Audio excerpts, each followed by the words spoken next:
Hey everybody, this commercial-free podcast is made possible through the support of listeners like you. If you can help, please go to mindmatterspodcast.com and click support at the top of the page. Welcome to the Mind... What do we really mean by genius? Matters Gifted brains are different. podcast. An exploration of giftedness. This idea of gifted and what it is and what it isn't. Twice exceptionality. No two twice exceptional people are exactly the same. And neurodiversity. It's okay to be who you are. In childhood. I like to learn about things, but I like to learn my way. And beyond. This is Mind Matters.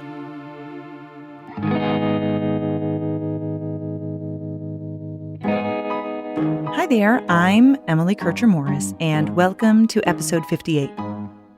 We're all struggling to get accustomed to the new norm as we shelter in place, and we're starting to imagine what the future will be like when we start stepping out in public again. We haven't even actually reached the trauma response yet. We're still in the active pre-trauma stage of this event. Today, we'll talk about what to expect when we actually get to the trauma stage. Today's guest, Christine Fonseca, is the author of the new book, Healing the Heart, Helping Your Child Thrive After Trauma.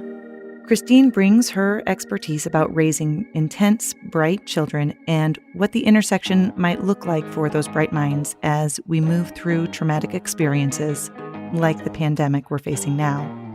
So that's straight ahead.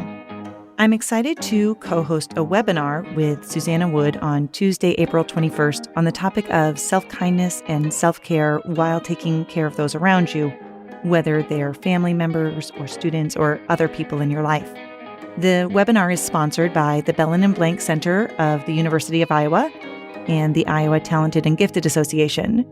The webinar is free, and if you hear this in time, you can register for it or find the recording if you can't attend live in all of our online spaces. Our website, mindmatterspodcast.com. On Twitter, we're at mindmatterspod, or on Facebook, we're Mind Matters Podcast. Coming up next. Hi, this is Christine Fonseca, and I'm the author of Healing the Heart, Helping Your Child Thrive After Trauma. Stay with us. Previously on Mind Matters. Hello, my name is Harry Thompson, and I am the author of The PDA Paradox. What is pathological demand avoidance? They will exhibit differences in communication, social interaction, and also restricted and repetitive behaviors and interests. PDA is best understood, according to the literature, as an anxiety-driven need to remain in control. And I tell people, try not to get too hung up on the demand avoidance aspect, because then it will make understanding how the child's presentation can differ in school more difficult to grasp. That's episode 54. Look for it wherever you get your podcasts. This is the Mind Matters Podcast. Our guest is Christine Fonseca. She's a return guest, and she's just written a book called Healing the Heart, Helping Your Child Thrive After Trauma. Christine, thanks for being here. I'm so happy to be here. Thank you for inviting me. So you recently wrote this book about trauma, and I'm curious about how you got interested in that topic. And then we'll start defining trauma as it pertains to where we are today.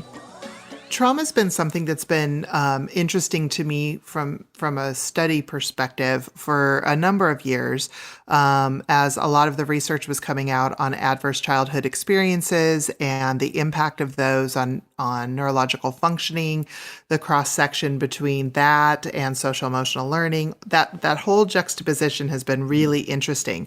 But as I was kind of doing deep dive studies on that topic, and seeing how it relates to the best ways to support kids in schools, what I felt was absent from a lot of the conversation was the parallel impact of things like natural disasters and kind of the secondary trauma when people lose homes and lose jobs as a result of those natural disasters, or community violence and the impact of school shootings and all of that. And in most of the books I was reading, there was a lot of discussion around kind of the traditional view of ACEs being neglect, child abuse, substance abuse, and those kinds of things within the home. But there wasn't a lot of conversation around the impact of some of these other traumatic kinds of events to both children and adults. And I happened to, I didn't know when I turned in this book, obviously, that we would be living through what we're living through now. And this book happened to release at the 1st of March, and the timing of all of it is just eerie. Yeah. And so how do you feel like, I'm sure that's causing you to reflect a lot on just the experience that you had writing it. Yeah. And what you're experiencing today and what you see other people experiencing today. When schools started closing and the situation we're in now started getting very real, the very first thing I started talking about online was this concept of traumatic grief. And I really felt that what I was feeling and what I was seeing in others was this amazing sense of traumatic grief and kind of that internal recognition that the entire world was changing and was changing on a dime, and it was changing in a way that was unpredictable. And that's not something I talked about in extreme depth in Healing the Heart, but it was certainly what I was seeing. There's a story in the book where I talk about going to Houston a month after Hurricane Harvey and the vacant look that was in people's eyes and the fear that was still palpable in the air mixed with the moisture in the air, and just kind of where people were at and kind of that shell-shocked look that everyone had. And that's the same look I see now. Definitely. We're all in shelter in places. We go out to the grocery store. It's the look you see on people's faces. As you can only see their eyes now, right? Because everyone's wearing masks. It's the worn look that you see on newscasters as they're reporting day after day after day. And I just, I've been really compelled to kind of talk about what can we do right now, this minute, in the middle of this event that can help mitigate some of what could happen post-event if we don't do anything. So let's back up just a tad. And you alluded to this a little bit, some of those kind of common things that we think about when we are thinking about trauma in general. Mm-hmm. So what's a good working definition for trauma, and maybe a little bit broader than what some other people might think, and the different forms that it can take? Absolutely. So for me, I like the definition of trauma being any event that has the power to overwhelm your internal coping systems. And so, that can be everything from what's defined as acute trauma, so a singular event that overwhelms the system of your ability to cope, or it could be complex trauma, which is more referring to the impact of multiple events that are happening, or events that are happening for a sustained period of time that you can't seem to escape. And really what the book centers in on and what I like to talk about is kind of the impact in terms of stress. And so the traumatic event in and of itself, of course, can have an impact, but really it's the long-term stress of the event that changes our stress response from adaptive to maladaptive and then finally to toxic that causes some of those changes neurologically that I referenced earlier and kind of is the long-term kind of bugaboo.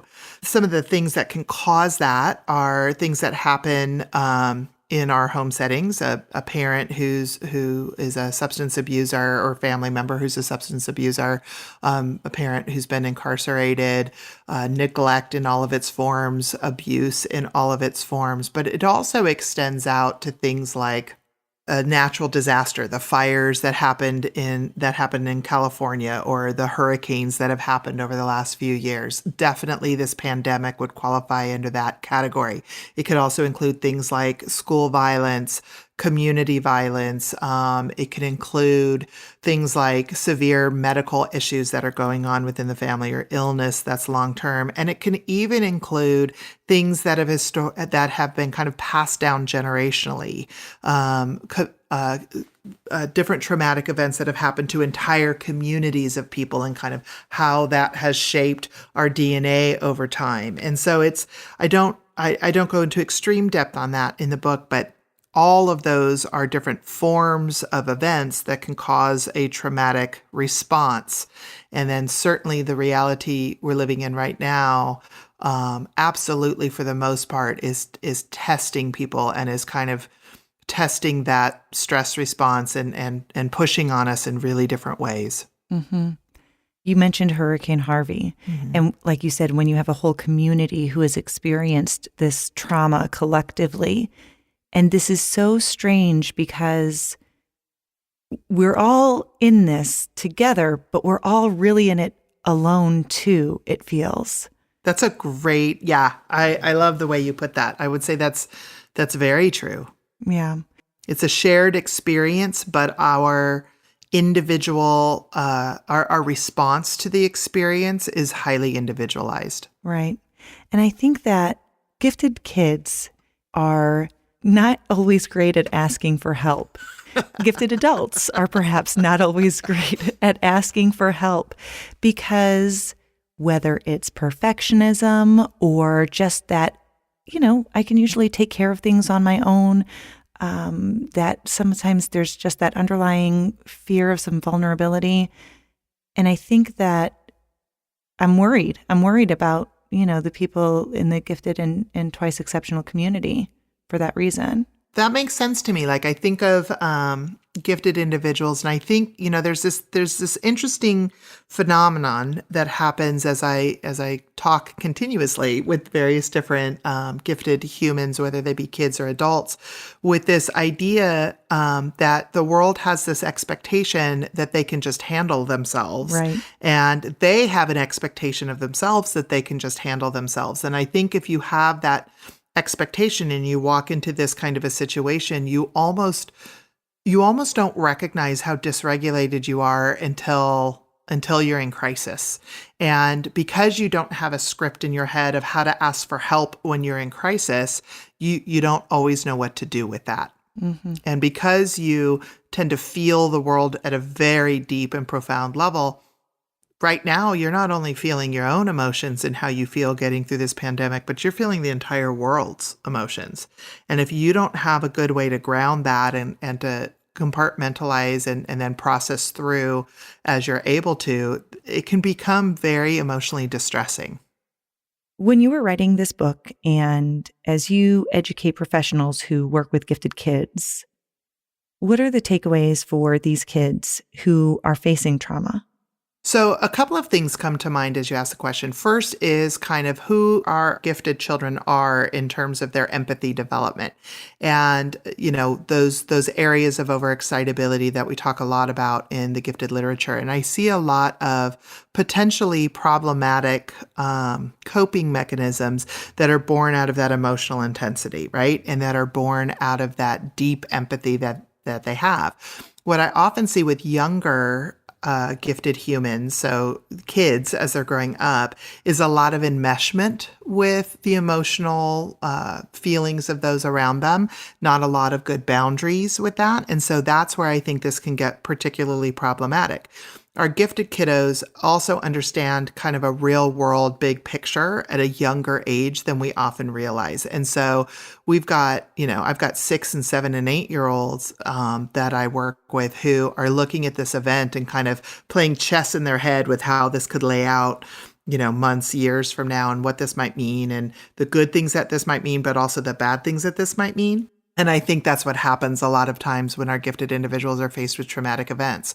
At the same time, they also tend to develop some strong resilience depending on how well they've been learning those social emotional skills and how young they've been as they're starting to learn that emotional literacy and some good coping strategies. And so their response to this situation and similar other traumatic situations is really going to be dependent on some of those pieces of resilience and how well they're developed and how well what their relationships are with the adults in their lives to have those adults help coach them to use some of those strategies. So just like all humans are pretty independent and individual in how they respond to something like what we're going through. I think that's particularly true for our gifted kids too. Lots of potential strengths there to pull from, but if they haven't had some practice using them, those strengths are there, but they may be really difficult to tap into. And that's where parents and family members and other adults who are in these children's lives can really be helpful right now in helping them tap into that logical brain of theirs that can help them orient into, what's true right now in this moment, as opposed to what am I projecting as being a future worry, or what am I ruminating about from the past?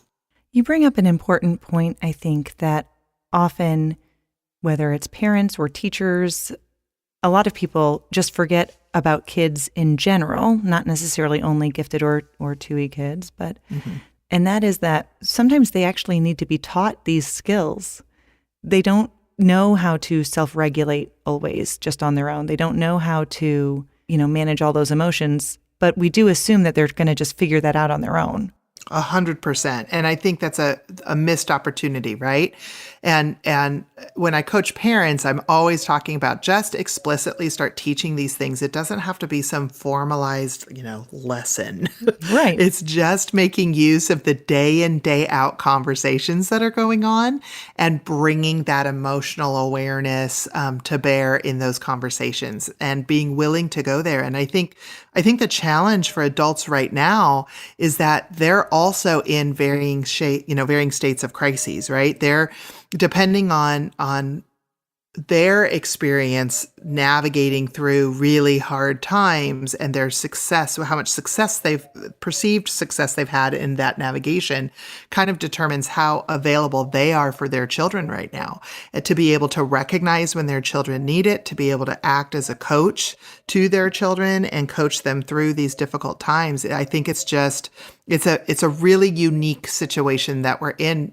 Oftentimes when our kids are going through some difficulties, somebody, some adult around that kid is in a stronger emotional state to be able to help them. And I think right now we're all on very unique roller coasters, and it really just depends on the moment how capable we are to help. Yeah. What ideas do you have that can help kids who are struggling, or even the adults who are struggling? We've talked kind of about the explicit coaching for the kids and just kind of being able to be more in tune with that emotional intensity.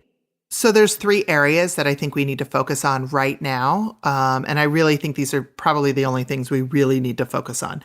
One is connections. Just because we're all physically isolated doesn't mean that we should be socially isolated. And so it's really looking for opportunities to connect and getting creative about that, whether it's online games that we're playing together, or, let's all color together, or whatever. Let's all do some imaginative play together online, whatever it is. It's looking for ways to connect and still be physically safe.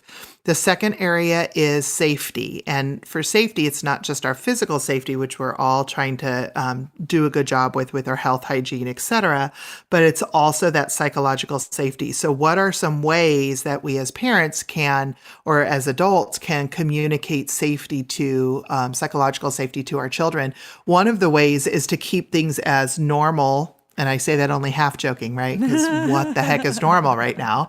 Right. But try to keep things as normal as possible. So establish a routine that makes sense for you and your family right now. And maybe the routine is we don't really have a routine, but we're going to day by day establish something, right? And we have these 3 buckets of things that we're going to do every day. And it's just going to vary a little bit as to when. But some sort of structure, because structure communicates safety. Some of the rules maybe that were rules of our household before all of this, we might need to tweak and change those, but it doesn't mean that this is the wild, wild west and we don't have any now. We actually still need to have those rules and expectations in place. We just need to be more flexible with them, and we need to establish them within the context of understanding that we're all a bit of an emotional mess. And so we need to have some flexibility around that. But those 2 ways in particular really start to set a foundation for psychological safety. And then it's helping kids develop a mindset that helps foster also that psychological safety. So it's that mindset of optimism and that mindset of growth and that mindset of hope. The more we can help kids establish that, the better. And then the last thing I would really focus in on are skills. And by skills, I mean social emotional skills. And in particular, I'd really just focus in on self-awareness and self-regulation. Practicing strategies of self-awareness. So if you don't have a mindfulness practice, for example, start a mindfulness practice. Now is a really good time. Look for ways to connect mind and body. Lots and lots and lots of humans right now, and gifted humans as well, are doing a whole lot of dissociation, right? You're walking from the bedroom to the kitchen and you have no idea why you just walked there.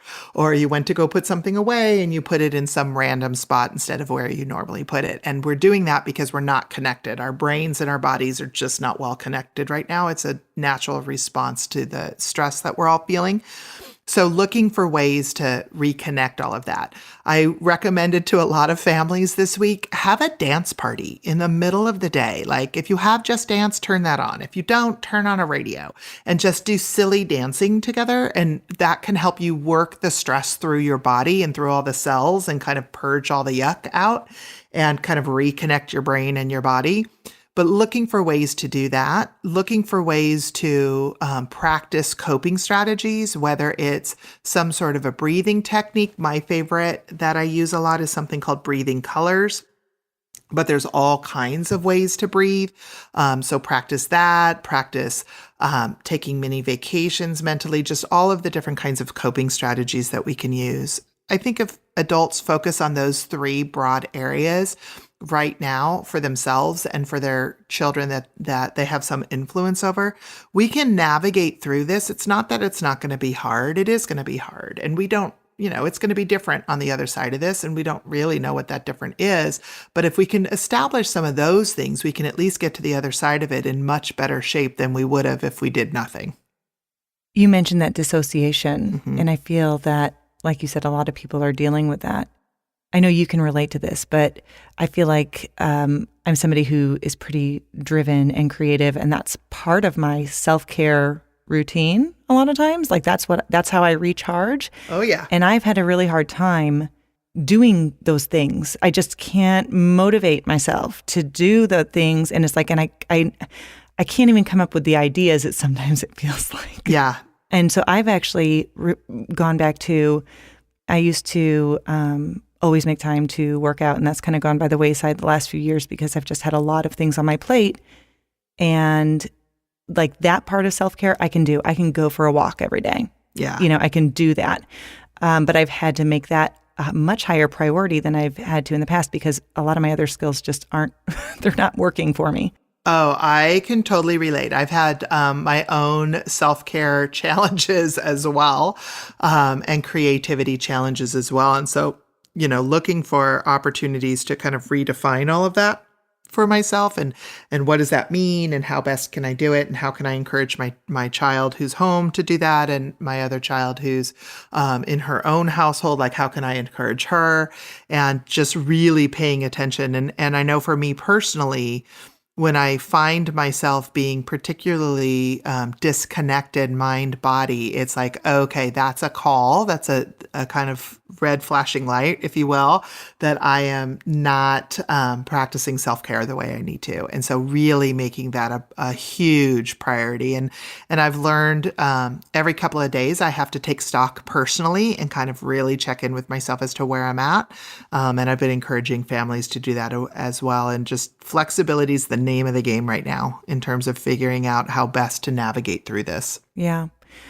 I find that some of the kids that I'm working with through online counseling now, because we're all online, that some of the kids who maybe I wouldn't have even expected to make that transition as easily as they did, they're almost thriving in this new environment in different ways. It's like we took away some of the other stresses that they were dealing with. It's so funny you should say that. My boss and I were on the phone the other day, and he asked me, how's the isolation treating you?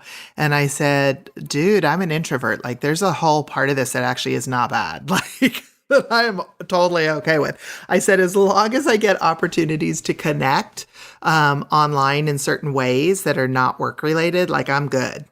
The rest, I'm good. And he said, wow, I'm really struggling. Like I look for any excuse to go run to the store or whatever just to be around other humans. And I said, yeah, because you're an extrovert. Mm-hmm. I said, you actually need the human connection physically in a way that's different.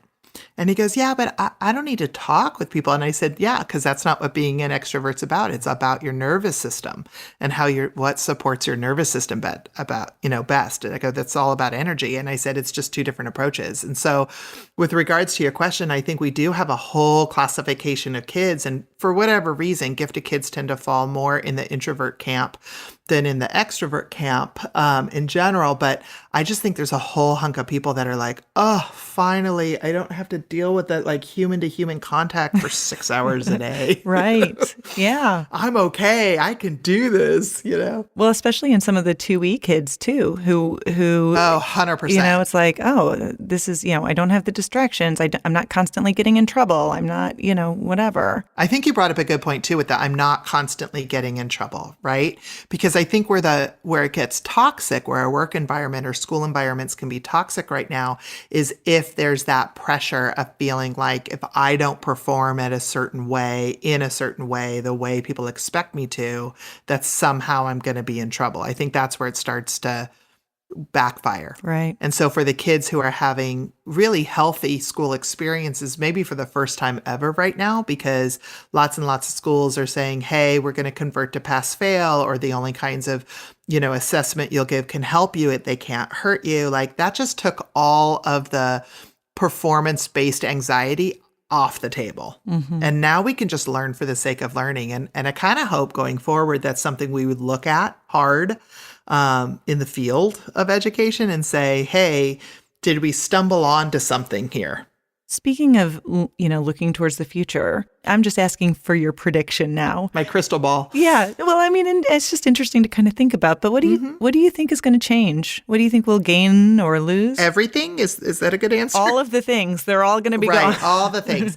I think the entire world, I think we're in a huge world shift, right? Mm-hmm. Because this is impacted. There's nobody who's not impacted in some way by this. And so I think if any of us are thinking it's going to be whatever our perception of life was before this, that's somehow coming back, I think we need to all just let go of that expectation right now. Yeah. Because I think things are going to be different. I think we have the potential to make them different in a really, really positive way. So if we think about schools, for example, we have lots of schools who are involving parents in a really dynamic way, and they're helping kids, and maybe they're helping kids with parents. So instead of just teaching social skills to kids, maybe they're doing it more collectively now. I think that's super positive. I would love to see more of that. When we go back to a more traditional educational kind of setting, I would love to see that continued involvement and partnership with parents. So I'm hoping that changes. I'm hoping that the public in general continues their appreciation for different scopes of work that maybe we just took for granted before. Yeah. Like grocery store workers and delivery people and your favorite restaurant down the corner and teachers who are now having to learn a brand new skill set on a dime and try to deliver, and support staff within schools who are going out of their way to try to help students and help families. And so I think there's this great opportunity for our eyes to get open and for us to realign with, how are we going to define what's important in our lives, and how do we continue that after all of this? So I think there's some positive potential. I think the saddest thing to happen would be if we went back and then just forgot that we all just lived through this collectively and tried to just be who we were before. Because I think that genie's out of the bottle. I don't think we can do that. No. Again, I think the struggle, a few things. I think those of us who think that they can get back to whatever life was, I think that's going to be a big struggle afterwards. And I think there's some potential for some very severe trauma impact of that. Most trauma researchers call the time that we're in right now actually pre-trauma, because when you're going through the event, you don't know what the true traumatic response will be. And so this is kind of pre-trauma. That time immediately after, so when all the shelters and places are lifted and places start opening again and schools are open, that'll be trauma. That's our trauma moment. And then post-recovery will be whatever that is afterwards. I think it's going to be an interesting time. I think there's some very big fiscal realities for a lot of people. I think this, what we're going through right now, the shared experience, has turned a light on some disparities within our culture that maybe we didn't want to really look at before. And so I think that's both a struggle and an asset, because we've become aware of some things maybe we weren't aware of before. And so now, hopefully now that we're aware, we can actively seek to change and make sure that people don't suffer unnecessarily if we have the means to change that. So I don't know. I think this is the time for innovation and to think about things differently and to throw all the rules out the window and say, okay, if we could create anything, what do we want to create? Yeah, let's start it over. Yeah. When in history has all of humanity kind of gotten a reset? Yeah. Right? I mean, and thank gosh we have technology. Can you imagine trying to do what we've been doing over the last month without tech? I've thought about it. We can be adaptive and we can be flexible and find new ways to do things. I mean, as resistant as I've always been to doing counseling online, especially for kids, I'm like finding some ways to do it and make it interactive. And I'm like, this is not so terrible, And that's huge, because think about the potential for that. Absolutely. And schools that have talked about going one-to-one with devices, but maybe didn't have the fiscal wherewithal to be able to do that, now haven't had a choice. And so they've been supported in getting that done. And companies that have talked a good game about wanting to make sure everybody's got access to the internet, but now have stepped up and ensured that all students have access, which that's a game changer. That's a game changer for people. There was all kinds of assumptions I think we made in this country, in our country in particular, just about who had access and who didn't. And I think we just didn't realize until this happened where those disparities really were. It's actually potentially a very exciting time. It just depends, how are we all going to deal with our traumas enough that we can make decisions that are good for the collective group as opposed to decisions that are good or driven in fear, This is just a process. And like you said, we're at the very beginning of it. I'm curious to see the kids who are growing up now, like when they're adults and they look back, what are they going to remember and reflect on? Oh, yeah. About how it was handled and how they got through it. I don't know if you had an opportunity when, growing up to interview your grandparents or whatever, but I distinctly remember having an assignment for school when I was in 3rd or 4th grade that required me, I can't remember what the assignment was. I just remember interviewing my grandmother over about her life, writing a biography about her. And I remember asking her, because she was alive during the Depression, and so I remember asking her about her experiences with the Great Depression and with Spanish flu and, those kinds of things. And, I'm looking at this now going, 50, 60, 70 years from now, that'll be some kid asking their grandparent, who are my children, right? What was it like to live through the great pandemic of 2020? That's interesting. Well, Christine, I really appreciate your time talking with us, and I know that we're all going to get through it. Yep. One way or the other, one day at a time. One beat at a time. Thank you for your thoughts. My pleasure. Truly, truly my pleasure.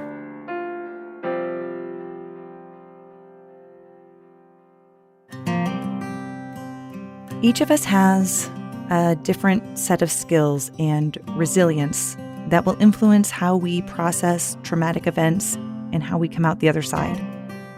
Gifted kids have their intelligence, which in a lot of ways can be a strength, and it can also be a burden, depending on the other tools that they have in their toolbox. As parents and teachers, we should ask ourselves, what can we do during this time to help them create those skills? whether at home or through distance learning, we can model self-regulation and positive coping skills. We can teach our kids to set healthy boundaries. Let me be the first to admit that I have intermittent success and failures when it comes to providing these skills for my own kids, but also there's value in modeling vulnerability. The most important thing for anyone dealing with trauma is connection, feeling safe and supported. And if that's our only priority during this time, we're doing just fine. I'm Emily Kircher Morris. See you next time on Mind Matters.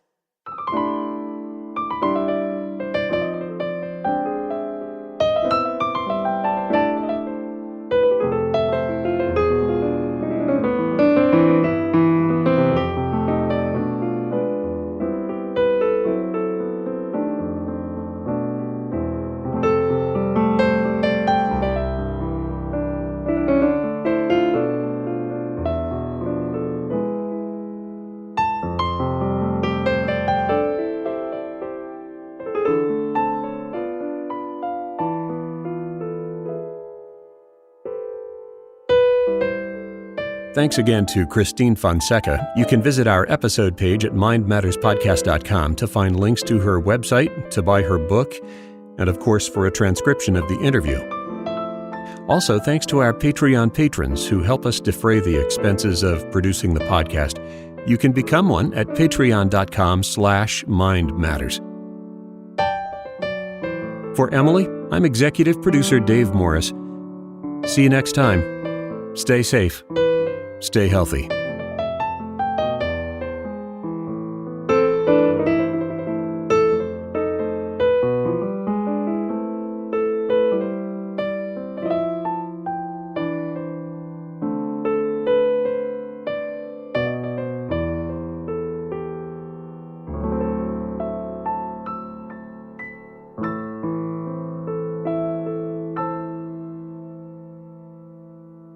Mind Matters is a production of Morris Creative Services.